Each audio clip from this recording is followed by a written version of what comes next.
Hello, friends. I'm Refashioned Hippie, and it may surprise you to learn that there are some things I don't know, especially in terms of fashion.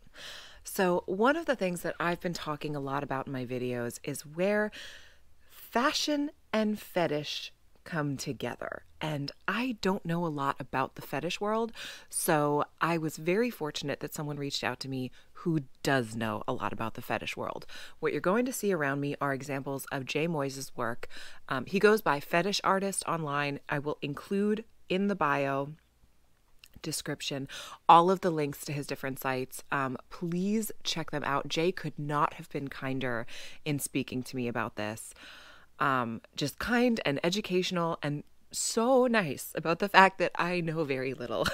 So I wanted to present that talk to you guys because there are a lot of times when fashion and fetish come together, sometimes in successful ways and sometimes in really unsuccessful ways, like Balenciaga's child photo shoot with those BDSM bears. Not great.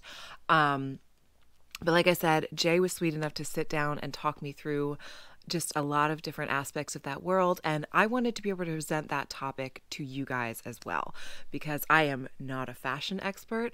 I do not claim to be. I think that's pretty clear. But it is a very interesting world and a place that a lot of new ideas in fashion come from. So thank you, Jay, for speaking to me about that. And here is the talk that we had. All right, so hello everyone. I'm Refashioned Hippie Maggie Weber, and I wanted to have a conversation with this lovely person today because, as most of you know, if you followed me, I am not educated in fashion. I got my education in thrift stores, so I know like Old Navy, but top tier is like Banana Republic. So I'm learning as we go. But a lot of the stuff that I've been showing you lately has a fusion between fashion and fetish wear. And I never want to kink shame anybody. I only want to judge people for their money. So I wanted to talk to someone who is much more a part of that community. So would you please introduce yourself? And thank you for doing this. We all have a lot to learn. Salutations. My name is Jay. I'm also known as Fetish Artist. I've been in the kink and fetish community going back into the early 90s. I was involved, I worked for a place called QSM. The name stands for quality, but you can call us sir or ma'am. Was affiliated with places like Fantasy Makers, um, came down here to LA in the late 90s and was there when 665 got its start. Uh, I've worked for Adult Video News. I currently work for the Dungeon Store out of Baltimore. Although I'm over here on the West Coast, over in beautiful Porn Valley. Um, I don't have as much knowledge. I'm not educated in the fashion arena myself, but I'm definitely aware of the overlap in our communities in regards to fetish and BDSM and kink. So again, thank you for having this conversation with me. One thing that I love about the sudden internet attention I'm getting is that I get to interview people like you who like actually know what they're talking about because Woo! I don't. So this is great. So I really wanted to reach out to you after you commented on one of my videos, and I'll put a picture up. But Dolls Kill has their little leather BDSM teddy bear backpack. And you made what I thought was a very insightful comment just about the kink community and about how, you know, that was clearly not a product marketed to children, but that there is a lot of, oh, and I'm so sorry, I'm forgetting your phrasing, but it was so well done. But just that like a lot of child, yeah, help me. Like, I don't want to say childish things, but Oh, you're talking about the littles or yes. Arrested Development. Arrested Development. Thank you. Yes, because I didn't want to say Yeah, childish. yeah, Childish. we are definitely Arrested Development Central, and one of our top educators, going back to San Francisco and the Bay Area, Midori today. There was a great thing from Midori on. She's like, we're really you know, we're really kind of reenacting some of the playground of this is like, I don't want to say, I'm trying to remember how she put it, but it's kind of like extending our childhoods, um, re-energizing our youth, because some, there are so many things in common, like, cops and robbers, role play, um, Simon Says is a form of DS, um, Sorry, what is DS? dominance and submission, Okay, thank you. where it's more about the commanding and the authority than it is necessarily the pain or the bondage or the fetishware itself. Okay. And I'm sorry, I'll probably ask you to define a lot of terms. That's okay. So, for the studio audience, could you define what a little is? A little typically is a grown ass woman or male. I've seen more littles as women or trans. Um, I'm trying to be very gently as how I'm approaching the gender thing there, especially given I'm I prefer unisex, but non-binary. And um, oh, could you tell me, like, because I, in this conversation, I can only speak for me, but what is your view on, I'm going to say, sort of infantilized fetish wear, sort of sneaking into more day-to-day wear? Because Dolls Kill is not a luxury line. I mean, their most expensive things are like $300. So it's completely possible that someone average just walking around could have that BDSM teddy bear. So I kind of want your opinion on that, because personally, I do feel like a teddy bear is such a symbol of childhood that I really do understand how somebody could be offended that somebody's wearing that, at the mall. But I want to get your opinion on that, because again, I don't want to kink shame somebody, but my knee jerk reaction is kind of, well, it's inappropriate. So I want to get another view on that. and that's kind of where the little thing comes in, is that like that teddy bear backpack, I could easily see those in the kink community going, I want that. And that would be the sort of thing that they would wear to like gay pride. That would be the sort of thing they bring to the dungeon. And I'll admit, it's like, depending on who's doing what, I mean, typically when I walk into a place like Dolls Kill, they think that Penny's closed early. Um, yeah, staff wasn't available at Goodwill that day. But there are many of us that like, I mean, I'm out. Um, there are things that like we don't necessarily want to frighten the horses, but we don't necessarily mind teasing them or throwing them a sugar cube every now and again. My concerns become more of like that time when Sturgis was the shit and business could not wait to get into those wallets with the little chains on it. Mm. If a big fashion place, especially something more mainstream, starts setting its gun sights on me, that's when I start getting nervous. And the little stuff, I mean, we've had little stuff going all the way back to the rave culture, when everyone was wearing those little um Oh, the binkies, the little pacifiers. yes, Yeah. yes, exactly. And we've got right now the little culture, actually there's littles in where you have grown adults identifying as like toddlers and young children, in part because they want the discipline, they want to be naughty, and they want to, like, one of the most funny things for me was like, I was at a club and they're doing flogging and spanking. Oh, spanking, can't forget spanking. Um, and bondage and more serious stuff out front. Meanwhile, in the back, we're there in the snack room and we've broken out the coloring books And typically littles are brats. I mean, that's part of the point of being a little is it's written permission.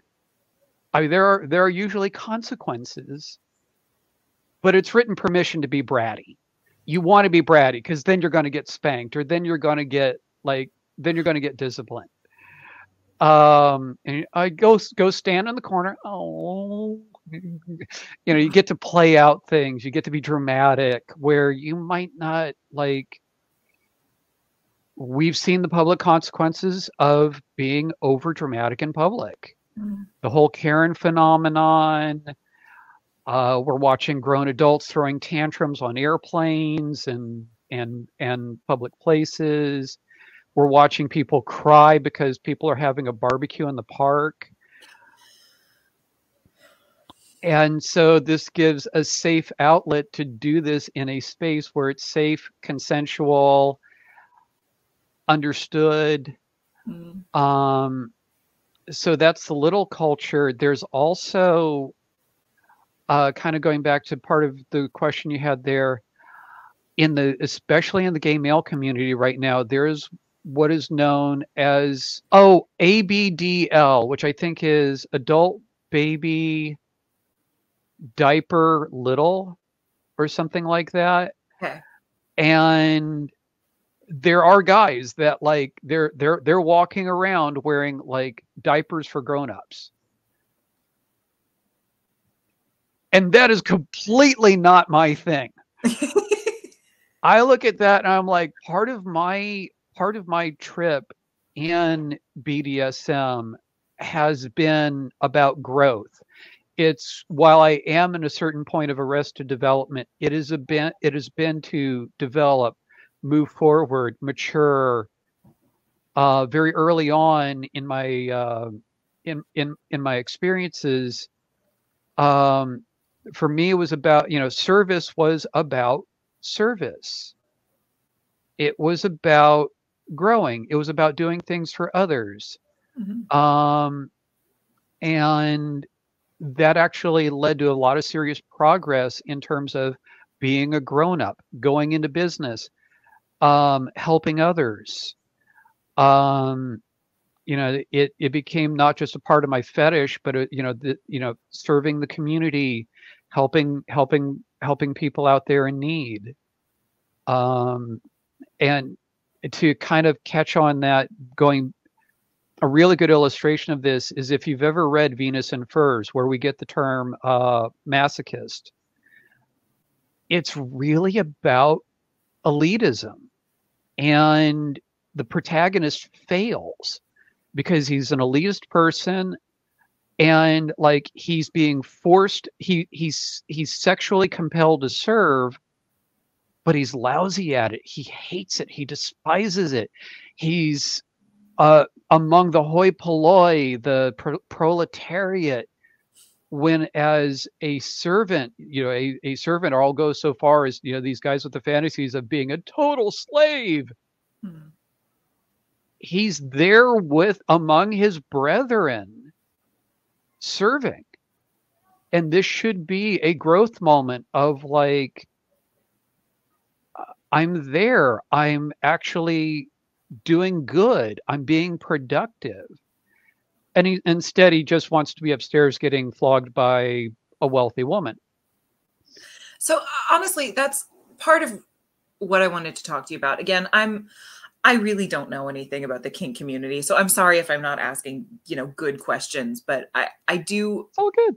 I want to be a very sex positive person, and I think that the objection that most people have is just, do what you're doing in the bedroom, do it in a private space, but don't put it in public.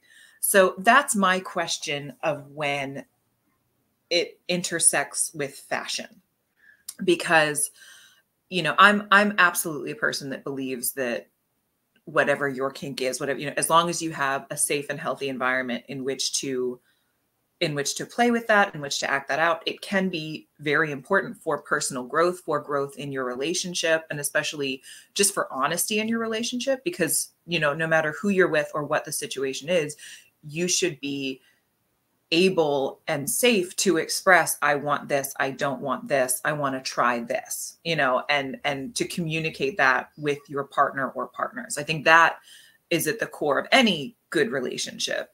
So I do think it's important to be in an environment where you can explore that side of yourself and help the person or people you're with explore that as well.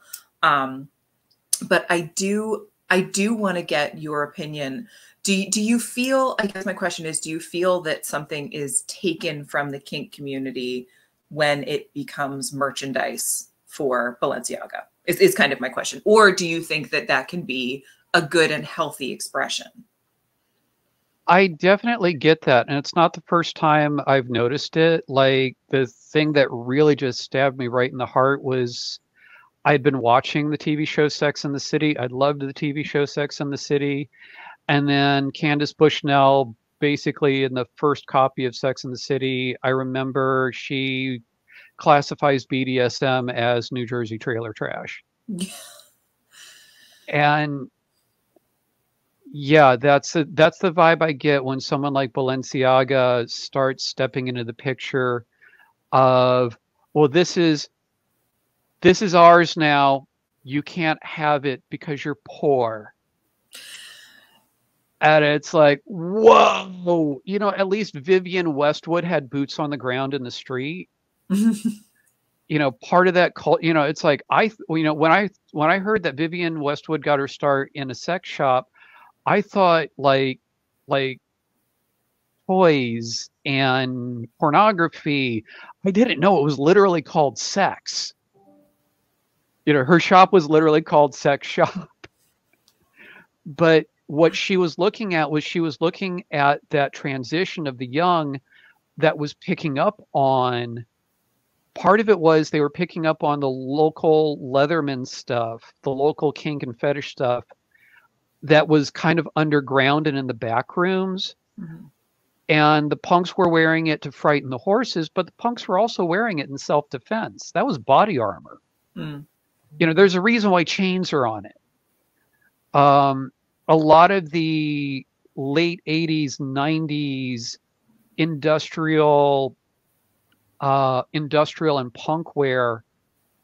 I worked with a place called Magic and Fetish Shop in 1996, and one of their crafters, part of it was, you had these giant these belts with chains and studs. Part of that was so you could walk down the street without getting gay bashed. Because someone came after you, you whipped it off, and that's your weapon. And so Westwood saw what the boots were on. She had her boots on the ground. She saw what the street culture was like, and she was a part of that. So she was comfortable bringing that in and adapting that in and identifying with that. I don't get that vibe off of something like Balenciaga. When I see it in connections with the elite, it's like, well, this is our toy now, and you can't have it. And that's also why the mainstreaming of BDSM kind of bothers me sometimes, because we want our educators like Midori, Jay Weissman, Patrick Califia to be recognized. But we don't want some corporation coming in going, well, we'll take it from here. Mm-hmm. We'll be responsible for the academics. We'll be responsible for the definitions and the labels. And you guys just go back to whatever, south of Market holes you crawled out from in San Francisco before the techno boom, or, a lot of the, this stuff started in places like south of Market, Folsom District, Silver Lake, Valley. I mean, not Valley Village, Greenwich Village. I don't really know much about the New York scene, I've been told. Well, again, just thank you for having this conversation, because I feel like I have so much Googling to do the second I finish talking to you. So I just want to ask you two more questions, definitely. One, just what if anything, is there that you want people to know about the fetish community and the fashion that is born in it? I know that's a big question. I know that's a big question. We definitely number one, there's definitely a connection with fetish, BDSM, and fashion. Um, just go to DomCon, Los Angeles or New Orleans, and you're going to see that because you're going, there's definitely a huge love for the shoes. I mean, you were talking about Jimmy Cho's. There's, I'm trying to remember the pronunciation, Louboutin, the red heel. I mean, not the Oh, red heel, the red soles. never Huh? ask me pronunciation of brands. We've learned that. The Oh man, those are like the Rolls Royce in terms of like the shoes. The moment you see the red soles, it's like, ooh, yes. But there's a sincerity about it. There's a love about it. And so there's we're looking for a sincerity. We're looking for an identity, we're looking for them to identify with us because there's a lot where we identify with them.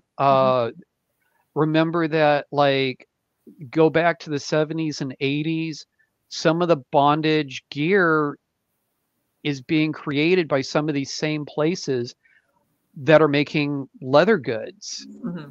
Because, it's like the buckles were coming from some of the same places. Some of the hardware is coming from, like, if you looked at the XTC fashion catalog, yeah, they had like a PVC teddy or a PVC jock strap, but they also took like bodkins and clover clamps. I did not know clover clamps. I thought clover clamps were like the look of the nipple clamp. It's a brand. It's a Japanese brand called Clover. It just happened to be, that's that classic, like, weird looking, tight, hurts like an MF, trying to be careful for YouTube and Instagram. Hurts like hell. Oh, I just Googled it. Okay. Yeah. So wait, yeah. But there's definitely those fashion connections there because it's like they're like, we're making this stuff anyway. We work in the garment industry. We might as well, adapt some of this stuff to our needs. But the big thing that has come to my mind was the harnesses. About a year or two ago, harnesses were getting huge. And, they would see the Leathermen wearing the chest harnesses, and the leather women were appropriating this as well. The chest harnesses, the stuff going down to the cock rings and that sort of thing. And like, I saw a couple of artists and designers come in and go, well, we're adapting this and we're bringing this into our fashion world. And at first I was a little encouraged by it. And then they came in and said, well, this has nothing to do with sex and S&M. Mm-hmm. We want nothing to do with that. And that's when it hurt. And the thing is that the part of the whole, people think, oh, well, he's just strutting around with his chest harness looking cool. No, that thing has a purpose. Because when you're fucking, sorry, Instagram. Sorry, Twitch users. It has a purpose. Unlike you, it has a philosophy. You grab on and you with it. And my green screen is, I apologize. I know, it's freaking out. I love it. But yeah, you grab hold of it and you're pulling on, that's what you're using to get some leverage on it, get some depth in there. And, I'm seeing one of the things I've seen when it's like, we see these tiny little leather strap lingerie outfits on like the, oh God, I don't want to. And I'm like, yeah, like that's got to stand up to a vigorous night. that's gonna need to get upcycled rather quickly. Okay, but see, I appreciate this because like I I have an appreciation for steampunk stuff.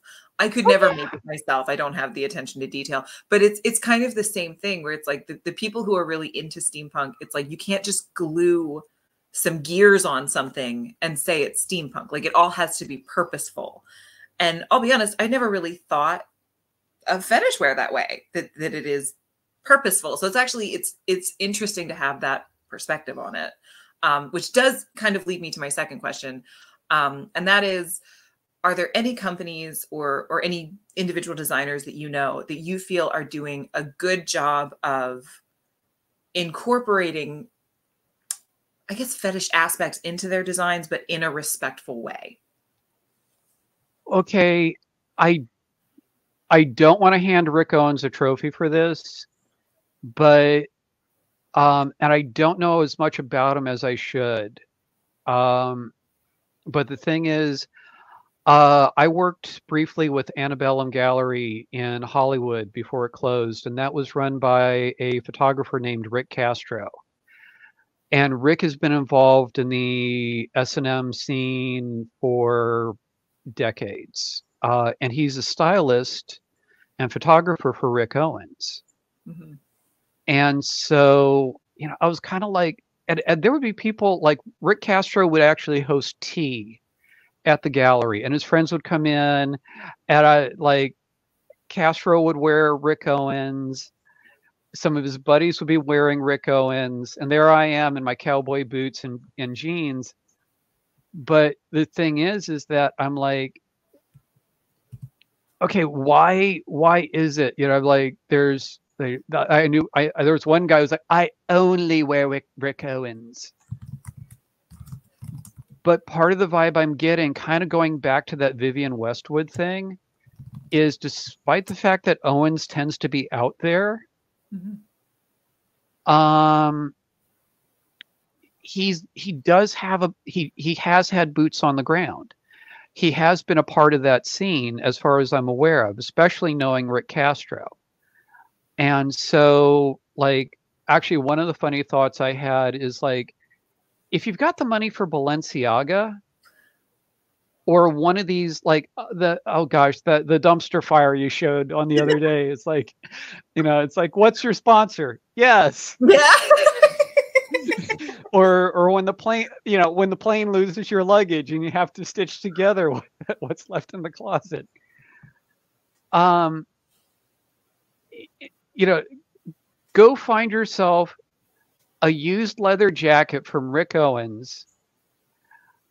Have Amber Carr or Sandowner. She's not technically fetish, but she's over here in San Fernando Valley. Huge street artist. Have commission her, commission Amber Carr, commission a damn good artist to paint something on the back of it, and wear that with a good pair of Hollywood riffraff Pascal boots.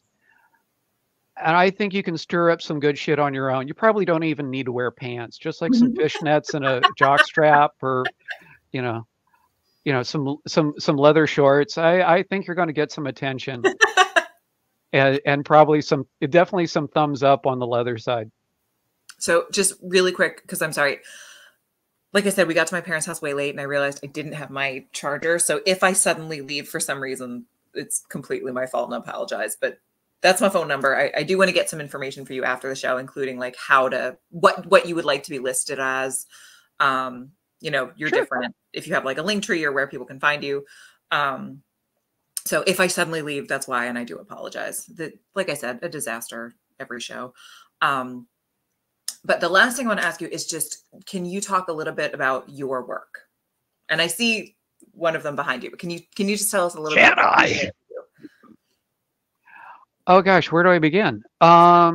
Okay, to be completely candid, what keeps the lights on primarily right now is I work as a publicist in the adult industry. do? My clients are Mistress Cyan, who does DomCon, uh, Erotic City over at LA Pride. She runs Sanctuary Studios here in LA. I also work with the Dungeon Store on the East Coast, and I do a lot of stuff behind the scenes in the adult industry. Mm. Um, and the reason why I mention this, aside from the obvious, hi Ann, hi Brittany, um, is um, doing fetish artwork is what I love. Mhm. Um, I got involved in the scene like right when I turned 21. I immediately identified with it. I'm like, this feels like my calling, and I embraced it. I over embraced it. I've had my pitfalls, my ups and downs. Um, I started out doing femdom artwork. I love a good pair of boots. I love a good pair of shoes. Same. And there's even like when we're making fun of shoes, it's like there's some that it's like, yeah, that's a dumpster fire. And there's others where it's like,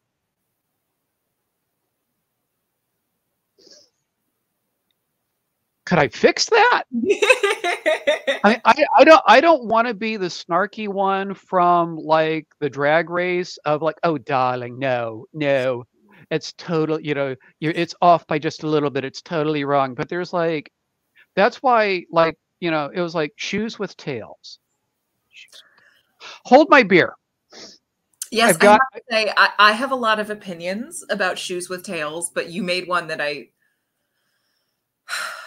get it. Like, I can respect it at the I very can work with this. I yes. can do and act and the thing is being an artist, like, I mean, I've been in Lulus de la Suze, I've been in the Dirty Show, I've had my work show at New Profanity on Melrose, down the street from some of the like major, actually, um, not too far from Dolls Kill, a ways down, but not, not out of the ballpark. Um, but I appreciate engineering. It's like when I was in high school, like some of the first stuff I really wanted to do was like build aircraft and I, like everyone with the right chromosome, I loved cars.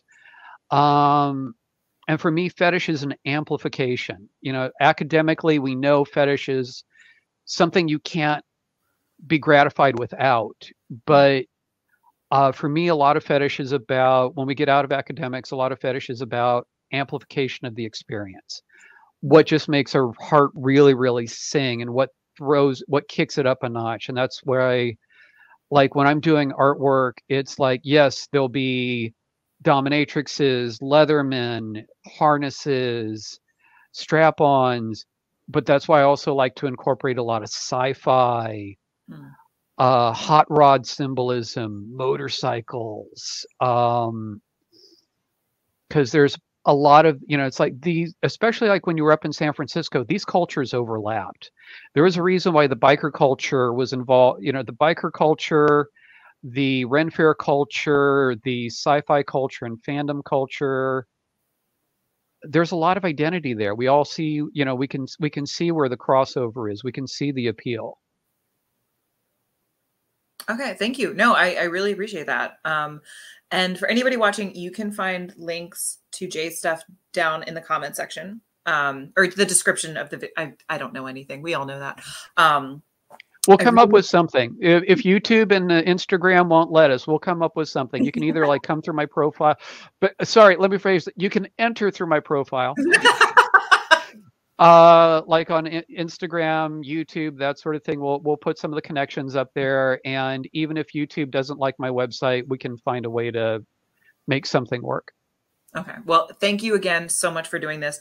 Is there anything else that you want people to know? The last thing I want to say is just you don't have to understand someone's fetish for it to exist. Like for anybody out there who's just saying like I don't get being a little. You don't have to. That's fine. You can go Mhm. about your day. Like it's fine. And this, actually, kind of like stepping out of this for a minute, you've been a lot of fun.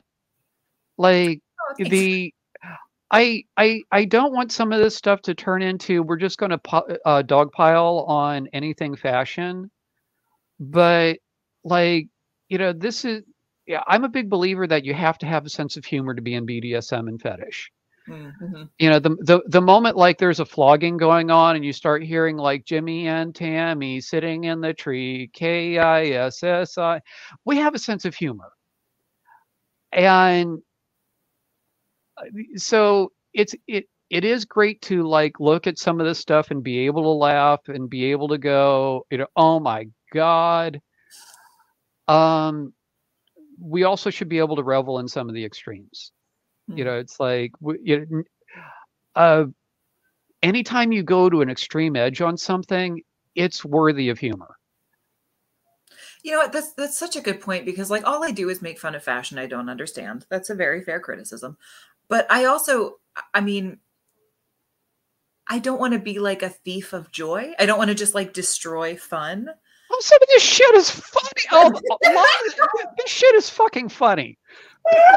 You know, it's like, you know, and and your followers, like, I love how like, yeah, they've beat like, I sometimes they beat me to the punch. Other times it's like, I wish I had thought of that. That was fucking hilarious. I have to say, the comment section is my favorite series in the world right now. And like, you guys are so much funnier than I will ever be. So some of the stuff that is just like you ramble off in 2 seconds after I post a video is like, I, I laugh and then I want to sit and cry and be like, I'll never be that funny. Like I'll think for hours and not come up with something better than that. Like, yeah. So I hope everybody's having fun. Yeah, I mean, you know, someone could make a joke that like Sturgis had a massive motorcycle accident in a Jimmy Cho factory, and my artwork popped out, and that would actually be appropriate. Yeah. You know, I could see that. All right. Well, thank you so much for doing this. And again, you can find links to Jay's work down in the description, which I will figure out how to do later. That's a future Maggie job. Bye.